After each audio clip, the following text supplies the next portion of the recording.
Hi, this is Anviti. Today's video is a little different than my usual 4-minute reviews. Today I'm talking about two media at once, Dark Places, a book by Gillian Flynn, and a film by Giles Paquet Prenner. This story has one of the best opening lines I've ever come across. It immediately hooked me to the story. The reader is automatically intrigued, wondering about what a messed up human this person is. The story is about Libby Day, a dark, twisted woman whose entire family was slaughtered by her own brother. She's the lone survivor of the famous Prairie Massacre. This information in the first chapter is delivered so randomly, it comes out of nowhere without any warning, and it just knocks the breath out of the reader. And the gruesome details, it's so vivid and horrifying.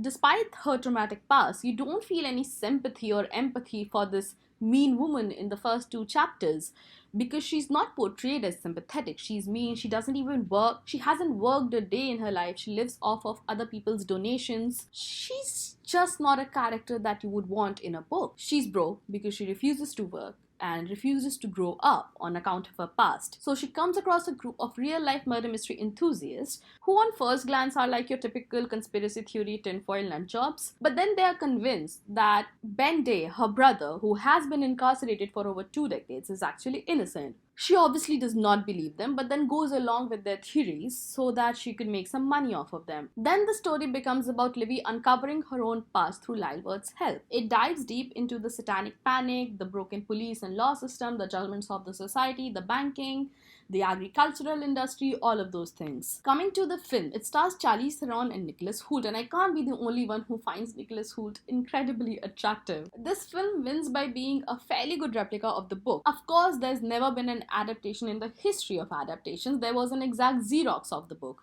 You have to remove some things, you have to add some things to make it more screen friendly. What works in one medium may or may not translate directly to another medium. What I write as reviews for my Instagram captions cannot be used for my reviews on my videos. It simply doesn't work that way. What readers look for in an adaptation is a fair and honest replication or reproduction of the plot and especially the characters. And I'm one of those people who appreciates a writer or a director who hold back on their own creativity when adapting from a book. While I love The Shining as a standalone, it's definitely not something I want all the directors to do when adapting from pre-existing texts. Also, not everyone can be Stanley Kubrick, so that's a whole different thing. Coming back to Dark Places, I like the pacing of this film. I was quite apprehensive before going in because it's a roughly large book, and the character of Libby is explored deep within her consciousness. Now, that's obviously tough to translate on screen, and the film has to resort to narration. And narration has a tendency to tell, not show. But since the book is in Libby's first person POV, the film had to use narration.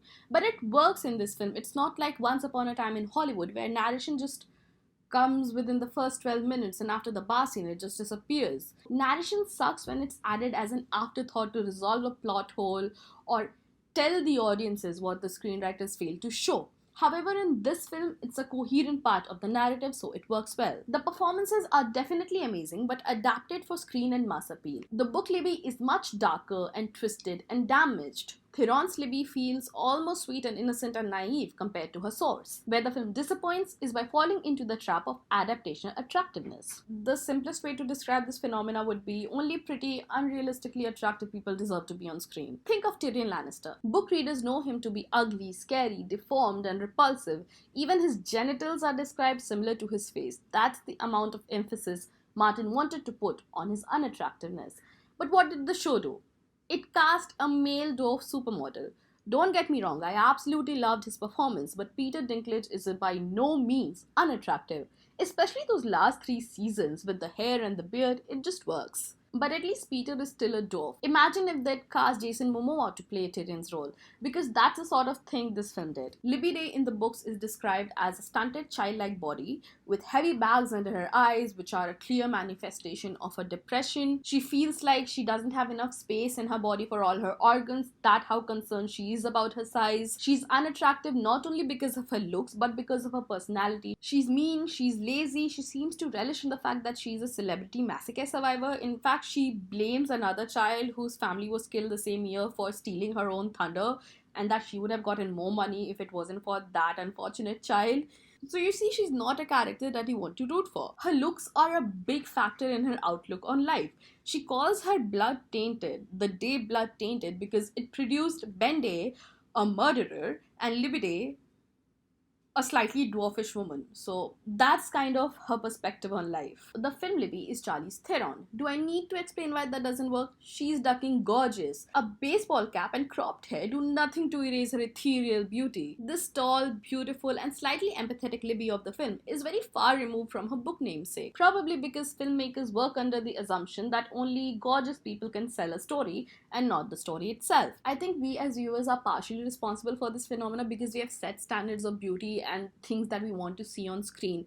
I know there are a lot of movements, a lot of people who want more representation, more diversity, but then there are far more people who don't want that to happen. There would be far more people advocating against plus size models than they would be advocating for. So yeah, that's my biggest problem with this film and this whole phenomena in general, that you take an ugly character from a book and have her be played by an incredibly attractive actress only to put on some glasses or maybe a hat or maybe just cut her hair short or make her wear a loose t-shirt, and there, she's ugly. Now what's the problem with that, you might ask? It's that I didn't see the Libby Day who had horrified me with lines like, draw a picture of my soul and it's a scribble with fangs. The meanness that was an organ residing in her body was surgically removed for adaptation attractiveness. I was immediately sympathetic towards the film Libby, while the book Libby didn't earn my empathy till quite a number of pages in. But distanced from this fact that annoyed me, the film is quite precisely not only tells you the events of the book but also gives you an insight into the emotions and consciousness of the characters. And I think any adaptation that manages to do that is a success. I'll see you next week with my regular 4-minute review, but please let me know if I should do in-depth reviews of cinematic phenomena like these more often. Thank you and goodbye.